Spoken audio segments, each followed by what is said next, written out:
Jewels of the Alps.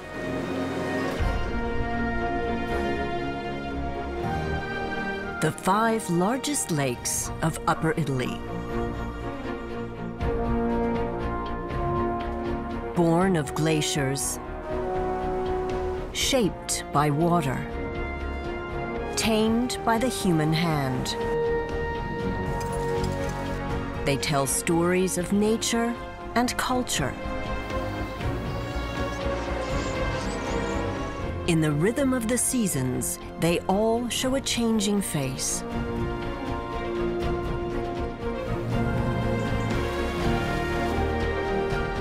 Each in its own way.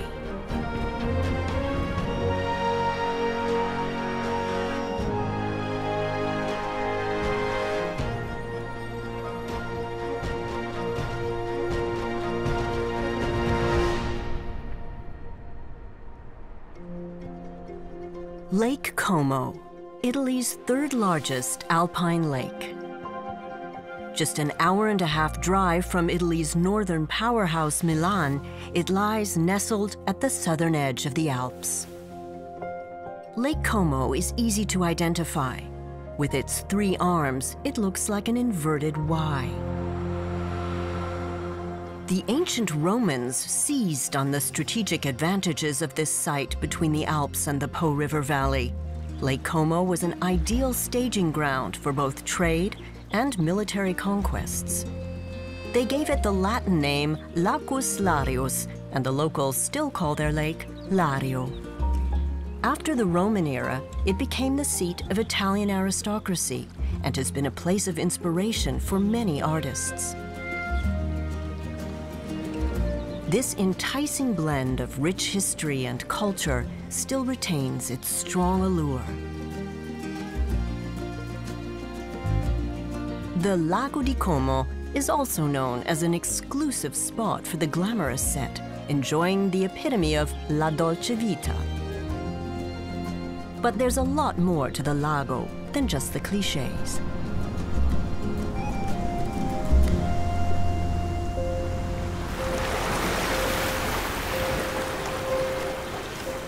There are days when Lake Como shows its wild side.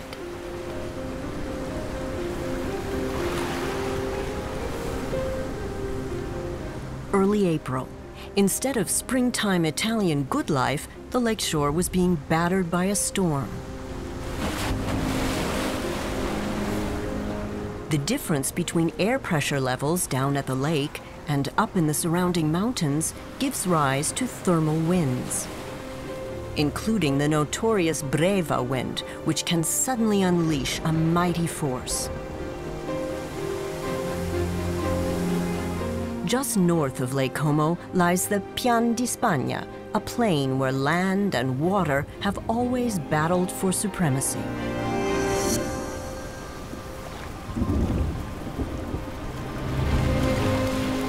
Among its largest residents is a herd of close to 80 does.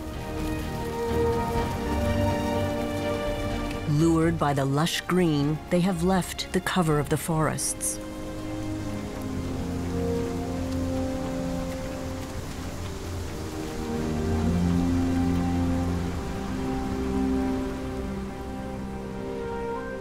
At just 16 square kilometers, the plain is relatively small, yet contains a wide variety of natural habitats, including bogs, woods, and waters. A third of it is a designated nature reserve.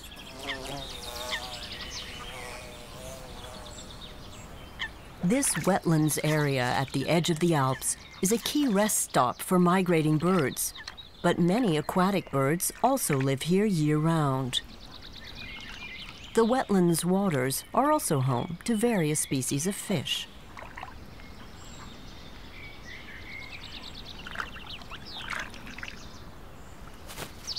A sign of good water quality is the presence of the kingfisher.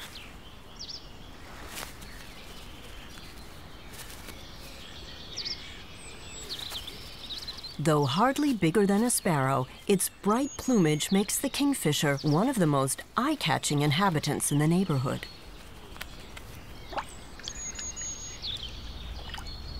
It hunts with a precision technique, plunge diving.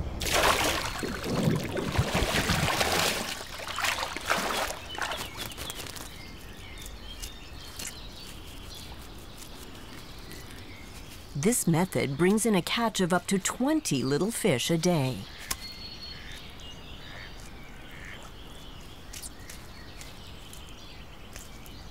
At this point, it still had to fend only for itself, but that would soon change.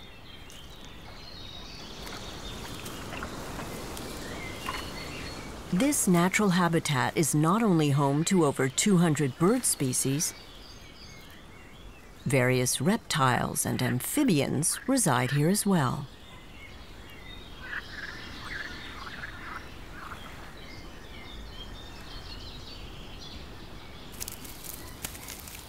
Impressive biodiversity at close quarters. No wonder the Pian di Spagna is known as the region's nature paradise. At its southern end, the wetlands merge with Lake Como. Here, the historic estates, some worth multi-millions, are the defining feature of the landscape. At peak season, thousands of tourists flock here like so many migrating birds. The main springtime attraction, the numerous grand villas and their ornate, well-tended gardens.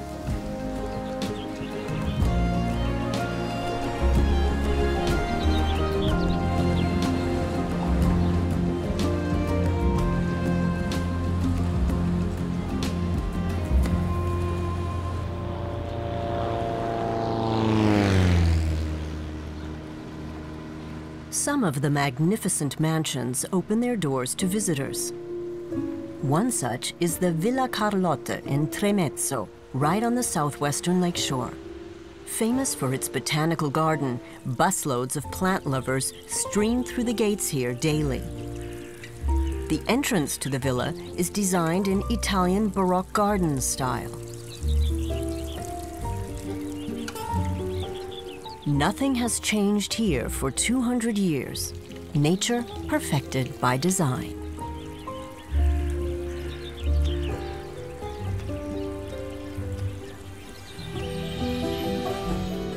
The scene behind the villa reveals that this garden is not just about artful aesthetics. Here, nature is allowed free expression in all its shapes and colors. Mara Sugni heads the Botanical Gardens Educational Services Department.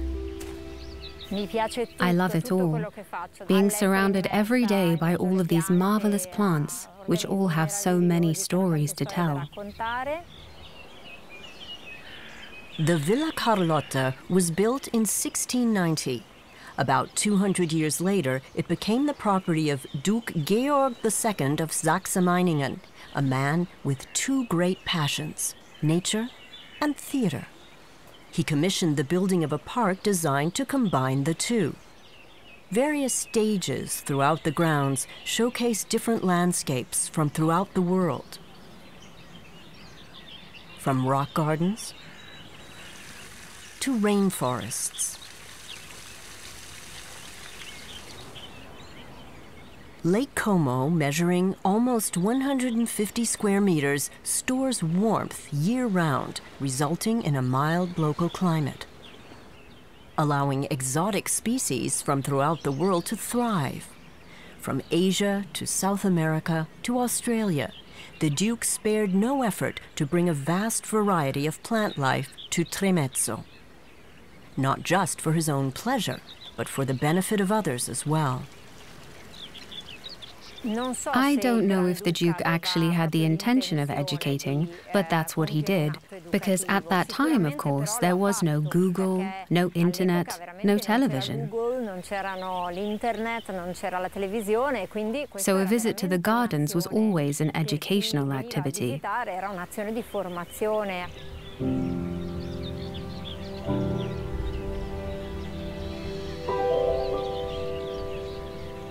With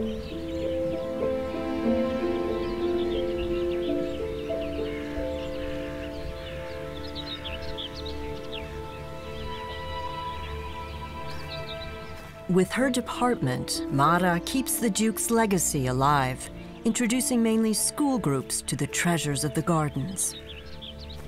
Such as this forest, normally found in the Himalayas at an altitude of 5,000 meters, a rhododendron forest. The trees tower to heights of up to 30 meters. Some of them are several hundred years old. These are the young shoots from which the tree produces new leaves. Although the tree is so old, it still has a strong will to live, still brings forth a lot of energy.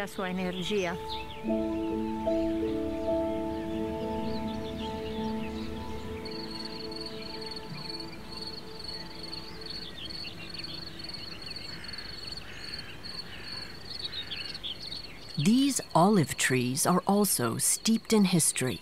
The variety goes back to the ancient Roman era.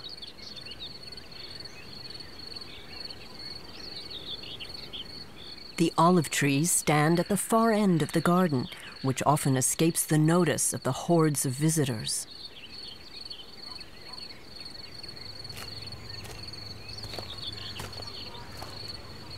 In former times, farmers lived here on the estate, producing food for themselves and the owners. Many of the grand lakeside villas had small agricultural areas for their own use.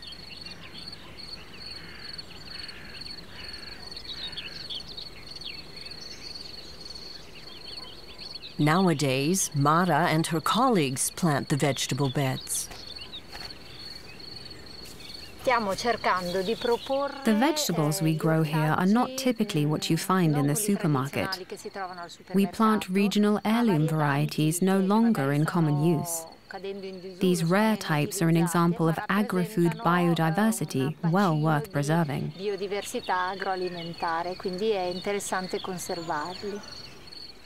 Education as a bridge from the past to the future. That would surely have pleased the Duke. The steep southern banks of Lake Como have never been suitable for serious agricultural enterprise. The northern side, however, offers stunning natural landscapes and precious farmland.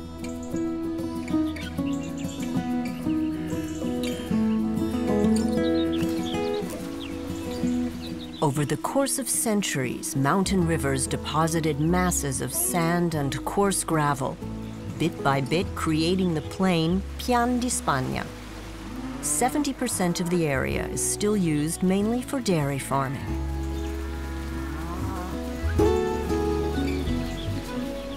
The rest is a nature reserve.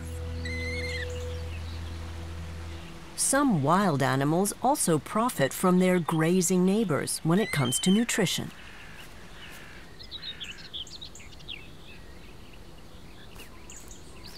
This kite is a good example.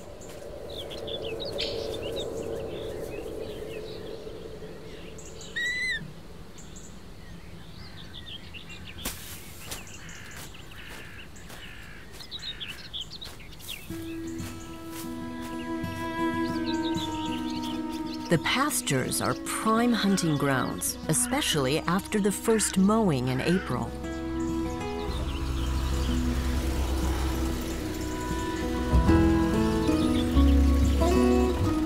The new-mown grass offers no protective cover for insects and rodents.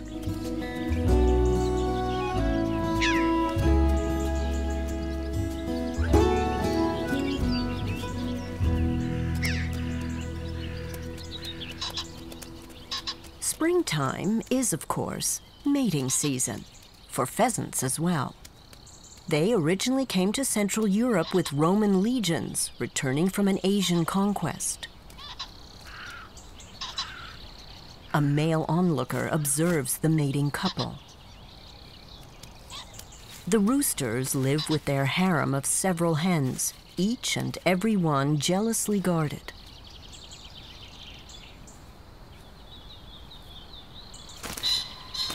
The rival is told in no uncertain terms who Cock of the Roost is here.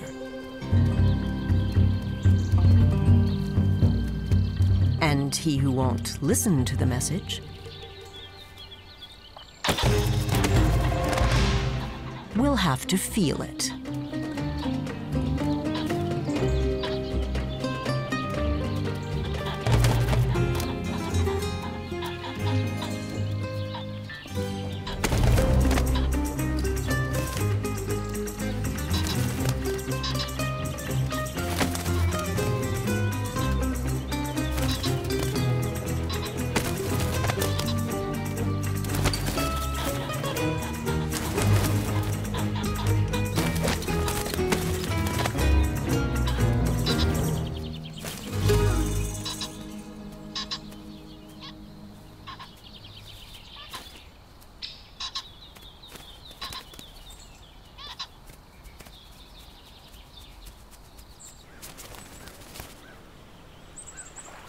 Meanwhile, the kingfishers in the Pian di Spagna were already caring for their young in their breeding burrow hidden in the stump of a tree. Shortly after the chicks hatch, the parents already start feeding them little fish. To ward off the threat of hypothermia, the mother hen gathers the nestlings under her warm, protective wings.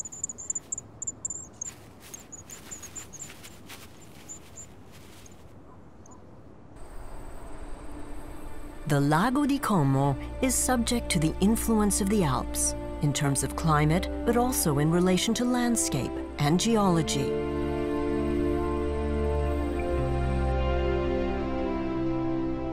Just 20 kilometers north of the lake, the Chiavenna Valley joins the foothills of the Southern Alps.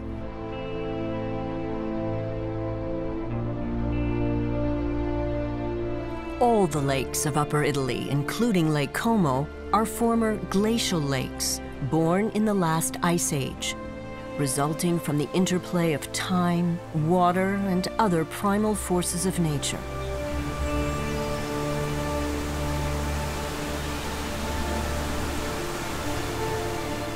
The power of water is on stunning display in the Acquafragia Falls in the Chiavenna Valley. Their waters spill into one of the numerous streams flowing into and out of Lake Como. Thanks to the many waterways, the city of Como became a trade hub early on. Its imposing cathedral bears testimony to the wealth that reigned here starting in the 15th century. Just a few kilometers to the east, in the hamlet of Garlate, lies the source of this prosperity. The life of the locals was transformed when trade in a certain commodity began. And this tree played a major part. The white mulberry tree, originally native to Asia.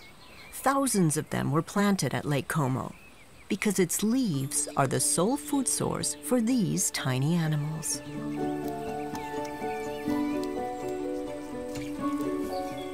Bombyx mori, better known as silkworms. And they are real little gluttons. Within about a month, they gain 10,000 times their original weight. A little silkworm eats an average of 2 to 4.5 kilos of mulberry leaves in its lifetime. During this time, it sheds its skin several times. And then, within 2 to 3 days, it spins its cocoon out of a thread almost 3 kilometers long.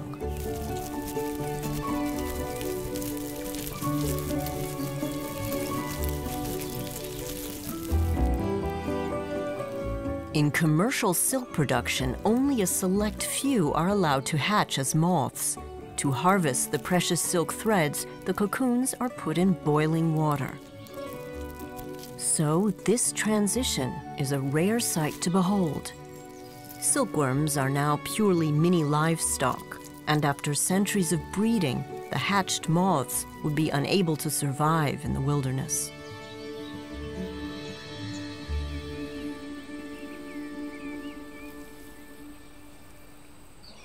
The Silk Museum in Garlate presents the history of this ancient traditional craft.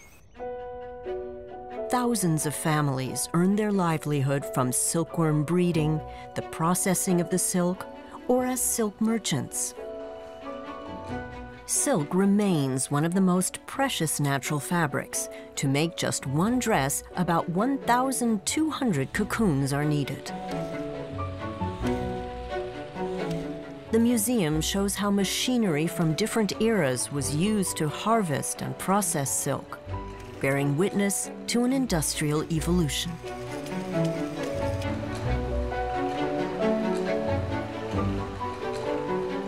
In the 19th century, competition from Asia made local silkworm breeding unsustainable. Only the processing and finishing were still done here. But even today, Como silk remains a special mark of quality.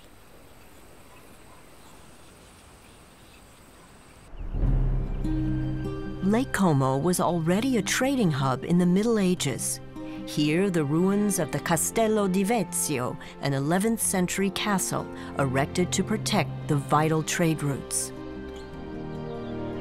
It is perched at the spot where the three arms of the lake branch off. This central point of the lake is thus also known as the Golden Triangle.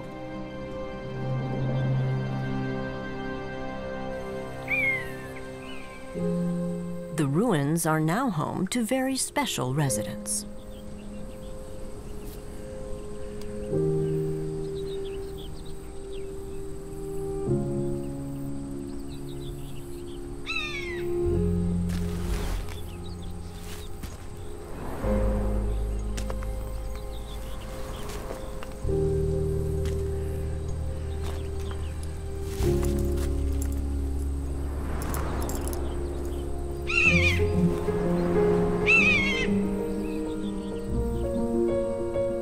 Falconer Nicola Castellano has lived his whole life on Lake Como.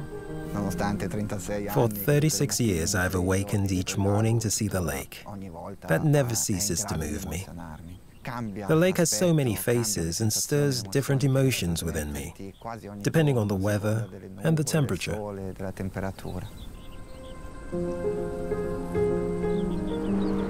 The Castello di Vezio was a military outpost up until World War I. Now it's mainly a sightseeing destination. Nicola handles the admin, but his heart belongs to falconry and his birds of prey.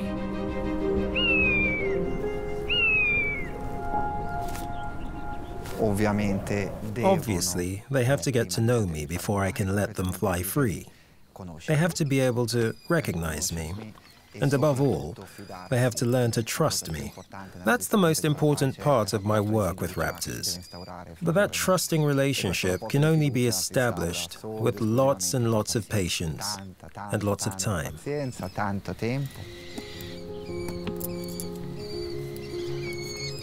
For Nicola, that hard-won trust, without force or submission, is the basis of the collaboration between man and bird.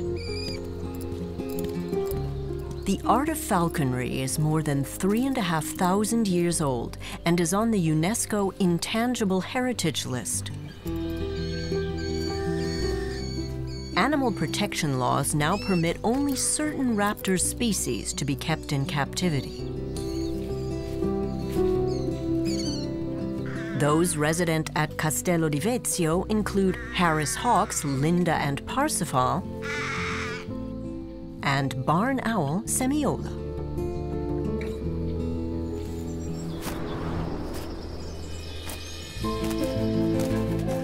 School groups are the main audiences for Nicola's air shows. He uses the show to give the children as much insight as he can into the lives of his raptors.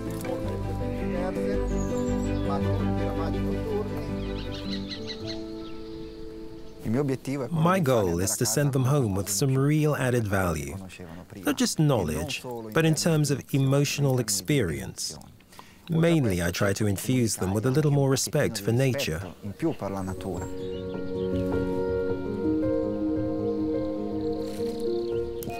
Depending on the weather, he lets his birds fly free once or twice a day, always trusting them to return.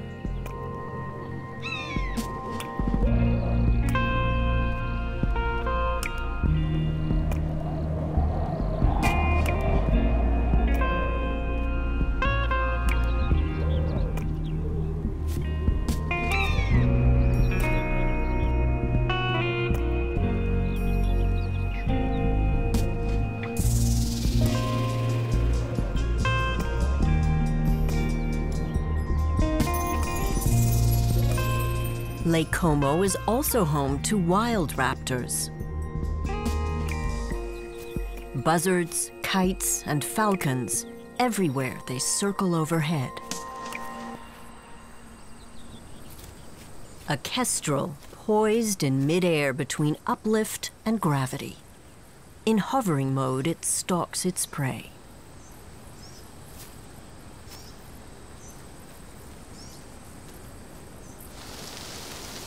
Kestrels prefer high-lying spots as breeding sites, such as here in this old farmhouse.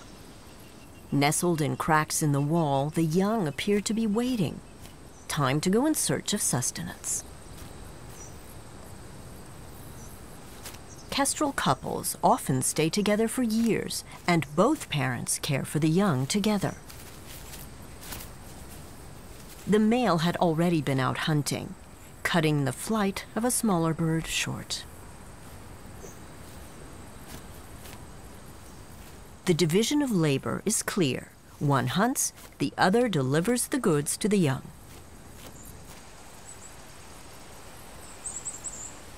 Before the mother bird served the fresh meal, she removed the heaviest feathers, which are hard to digest.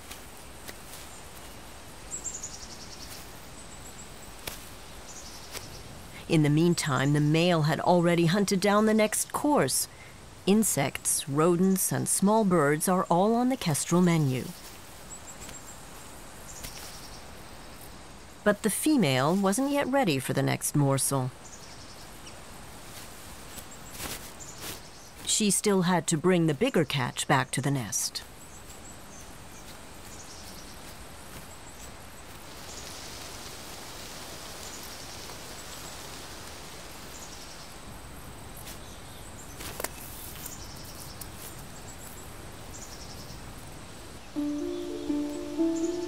In the western arm of Lake Como lies its only island, the Isola Comacina.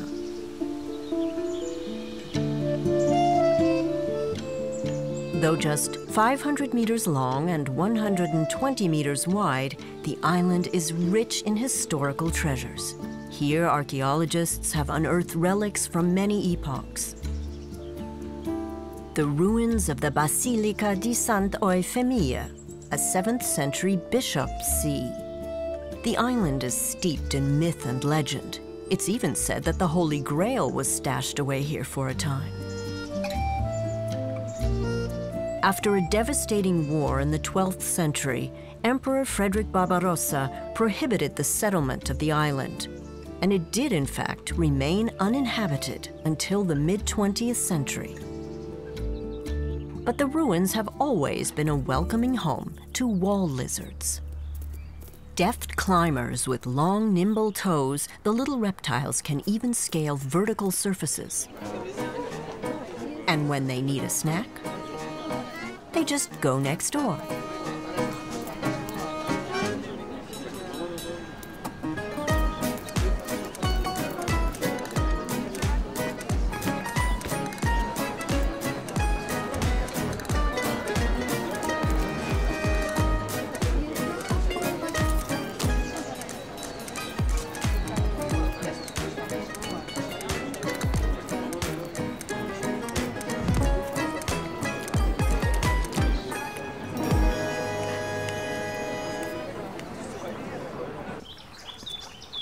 Though no one currently resides on the Isola Comacina, this man is there every day.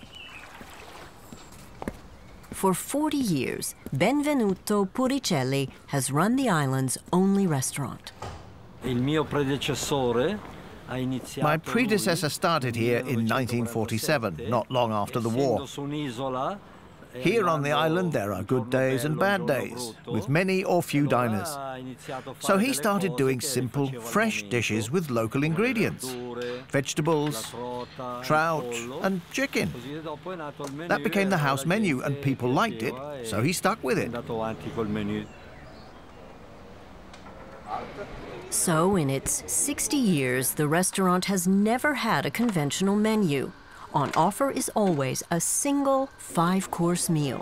Simple, traditional fare, seasoned only with olive oil, lemon, salt and pepper. Vegan, food allergies? With 5 wholesome courses, there's something for everyone. The cook makes no exceptions, however famous the diner might be. Bruce Springsteen, as you can see. He was young then, so was I. I remember them all. In this one here, George Clooney, Brad Pitt, Jennifer Aniston. I remember them as if it were yesterday.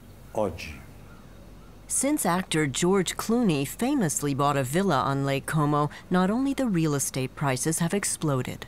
Lake Como has always been famous. Americans have always come here. People from all over the world have always liked to come here. But when he arrived, it really raised the profile. And now many more people and celebrities from all over come to Lake Como. But for Benvenuto, one thing is clear. They actually come to see Benvenuto. He's the most famous of all.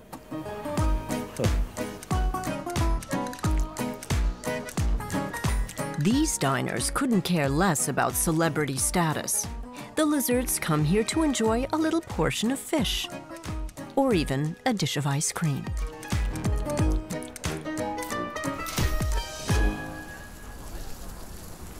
The restaurant is known far beyond the shores of Lake Como, not just for its glamorous patronage.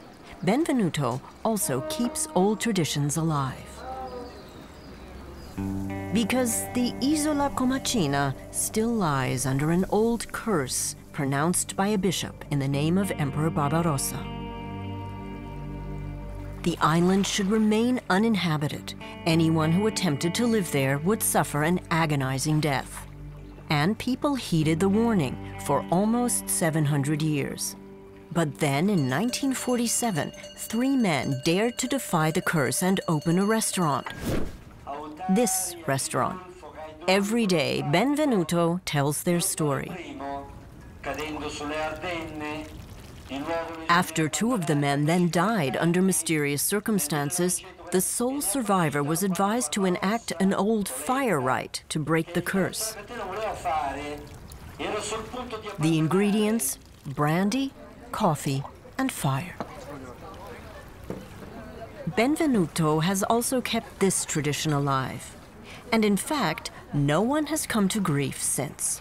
And diners love this unusually chilling digestif.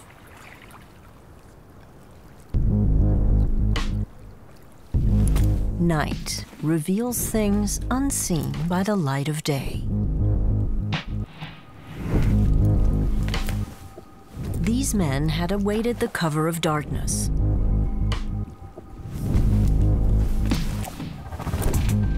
The clear full moon night would be ideal for their purposes.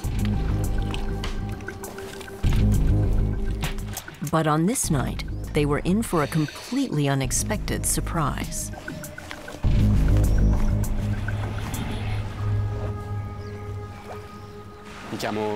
My name is Emilio Mancuso. I'm a marine biologist at the University of Milan and its sister organization Verda Acqua. Our studies aim to improve conditions both in the oceans and in the freshwater environments typical of our region.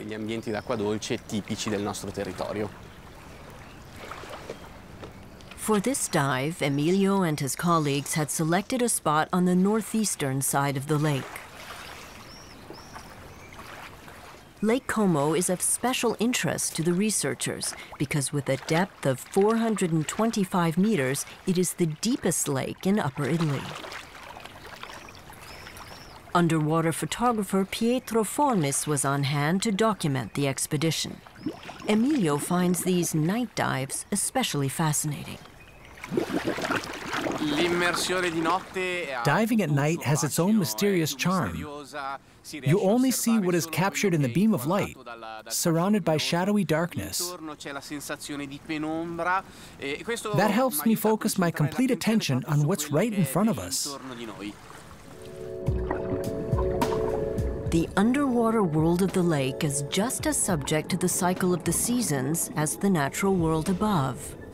In the winter, the water is crystal clear, but the energy of the bright spring sun brings an explosion of algae and plankton growth. The result, poor visibility. Nighttime is better for exploration, and more lake dwellers appear at night. One focal point of the biologists' study is the water quality. It has improved considerably over the last 10 years due to purification plants and dewatering systems. Lake Como is known for its plentiful fish stocks, but the divers had their sights set on other subaqueous creatures, such as these Galician crayfish, an invasive species that has supplanted native species almost completely in recent years. A serious problem in many European waters, hence another important research subject for Emilio.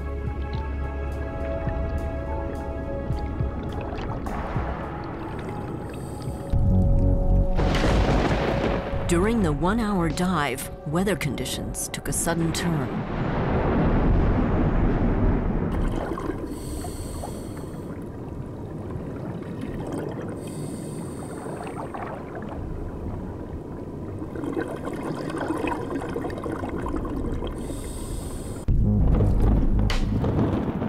The serene full moon night was well and truly over. High time to get out of the water.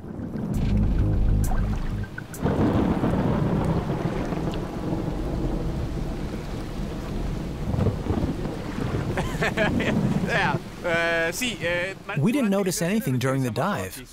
Only with our heads above water did we discover it was raining. Such capricious weather is not uncommon in the region. The day's warm air masses had collided with the cold air coming down from the southern Alps, putting a stormy stop to the underwater expedition.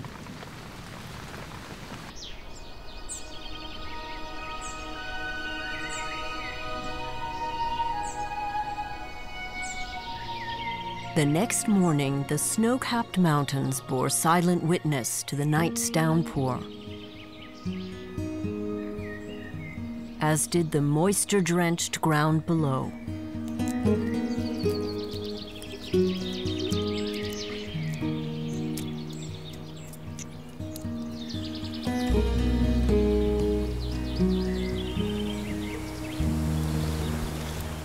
The lush green was inviting. The deer herd from the Pian di Spagna Nature Reserve was also tempted to break cover.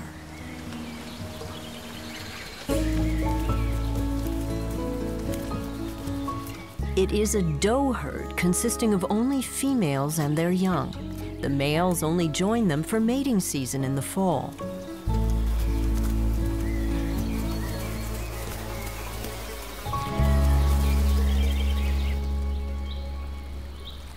The kingfishers were still busy raising their young. Both parents still tirelessly hunting down prey. Because as the chicks grow, so does their appetite.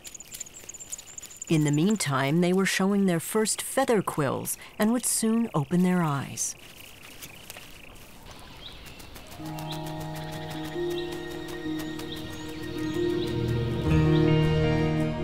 With its Y shape, the Lago di Como has the longest shoreline of all the lakes of Upper Italy. The western arm of the lake is home to the most exclusive estates and hotels.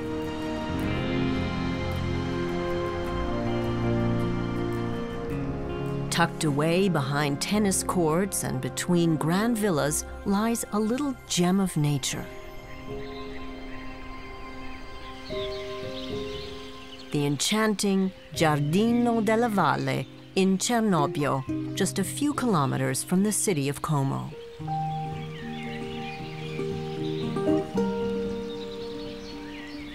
A garden with an unusual genesis.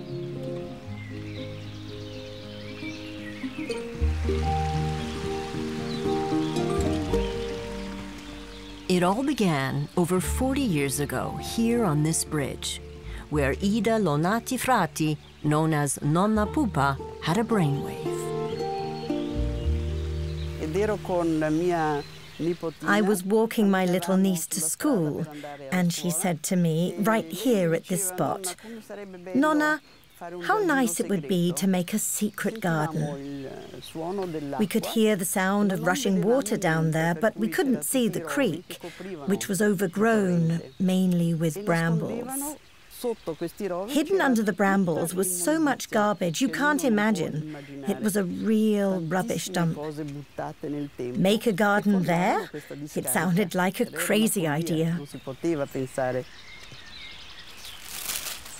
Photos document that the area under the bridge had indeed been used for years as a dump for all sorts of refuse. Nonna Pupa and her niece began to clear the rubbish with their own hands. Help from the town council was not forthcoming. Nowadays, barely a trace of the old rubbish dump remains. Over the years, Nonna Pupa had in fact managed to create a secret garden, an oasis in the middle of town, not far from the lakeshore. Contrary to the professional botanical gardens of the grand villas, here 95-year-old Nonna Pupa and a team of volunteers run the show. Hey, ciao Bianca. Come stai? Bene, ciao cara. A few years ago, an association was founded to support the effort. Little Bianca often lends a hand.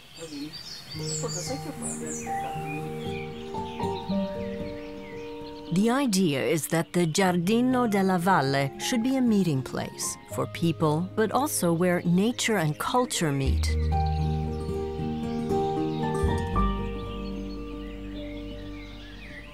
Admission is free, and the summer months bring a calendar of readings, concerts, and exhibitions.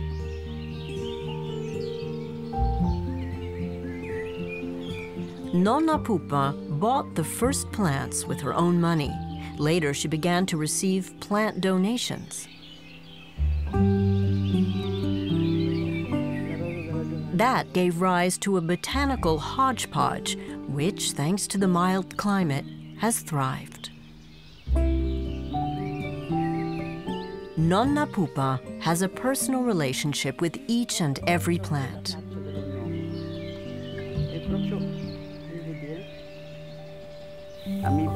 I like the garden very much.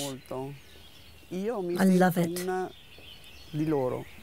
feel like I'm a part of it, as if I were a tree or a bush. My arms are like the branches of a tree and my hands are like the leaves. I really feel I'm one of them. Questo è il mio pensiero. Nonna Pupa and her secret garden, almost an urban fairy tale.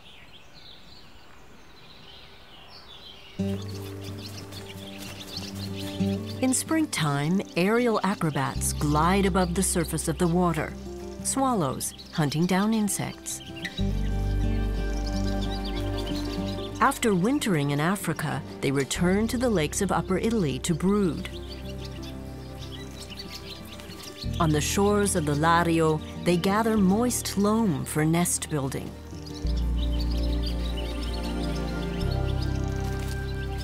The special construction method makes the swallows very unpopular neighbors. They use bodily secretions to hold the loam and other nesting materials together, and some of the goo invariably goes astray. In the spring, their life is still relatively carefree. But come fall, things get dangerous, because that's when hunting season in northern Italy begins, and even swallows are fair game.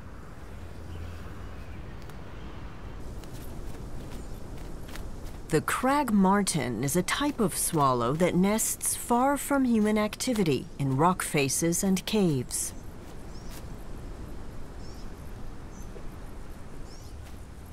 Disused tunnels are also a popular choice, like this one just southwest of Lake Como. It was now May, peak season for swallow parents. This ambitious colony had built a whole series of nests in the tunnel. The chicks were impatiently demanding food.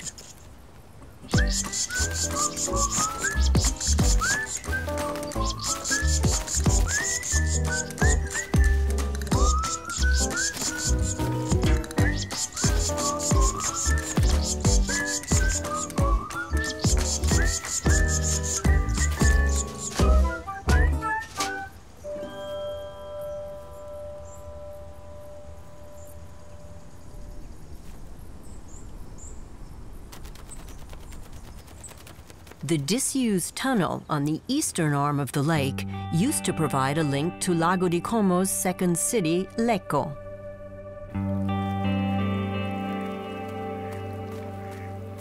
Here, things are more placid than on the glamorous western arm of Lake Como.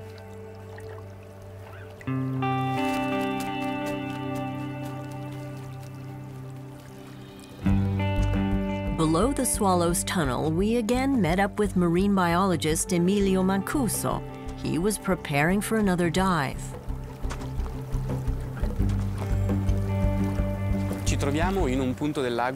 We're here at a spot that's very popular with divers. Its name gives a clue to what is found here in the depths of the lake. Le macchine, cars. This tunnel, now the breeding site for crag martins, was once the scene of illegal intrigues. From the mid-20th century on, insiders knew it as a place to dispose of an old car. A little push over the cliff edge was all it took.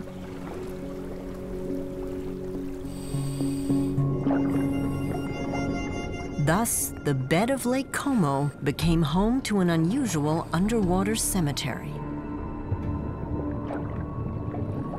Some of the cars were ditched here because they were ripe for the junkyard, others to dispose of criminal evidence.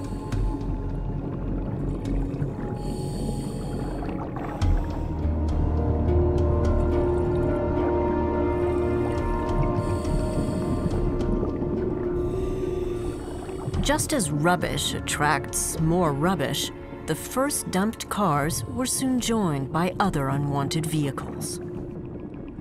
But when the tunnel was decommissioned, the illegal disposal stopped.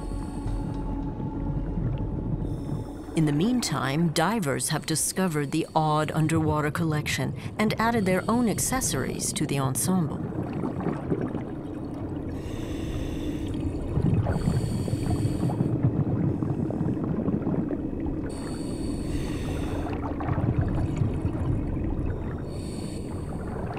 The fish have also made themselves at home in the unsolicited furnishings.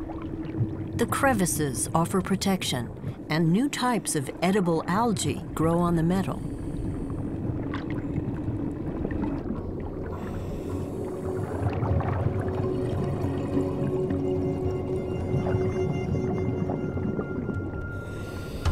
Nevertheless, here as everywhere, recklessly discarded rubbish is a burden on the natural environment. That applies to one form of trash in particular.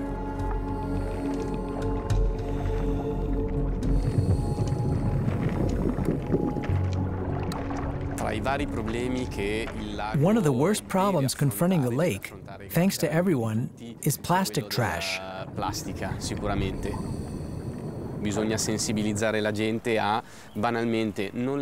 People must be made aware that they are not to leave anything on the shores of the lake, should leave no trace behind, such as bags or bottles.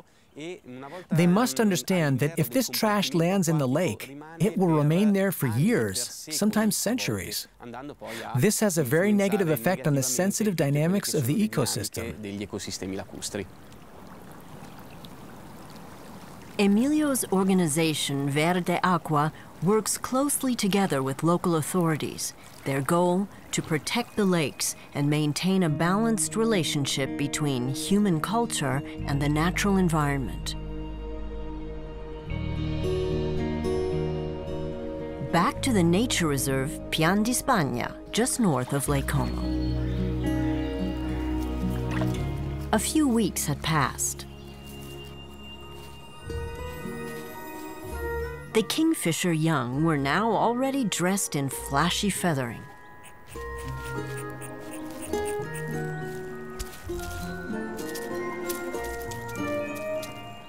And they could now gulp down whole fish like the grown-ups.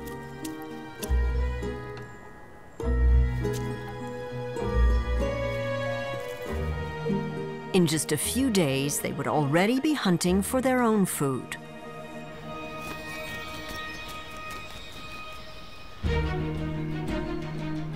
It was late May. Summer was already in the air. Here on Lake Como, too, a glittering jewel of the Alps, full of fascinating real-life stories.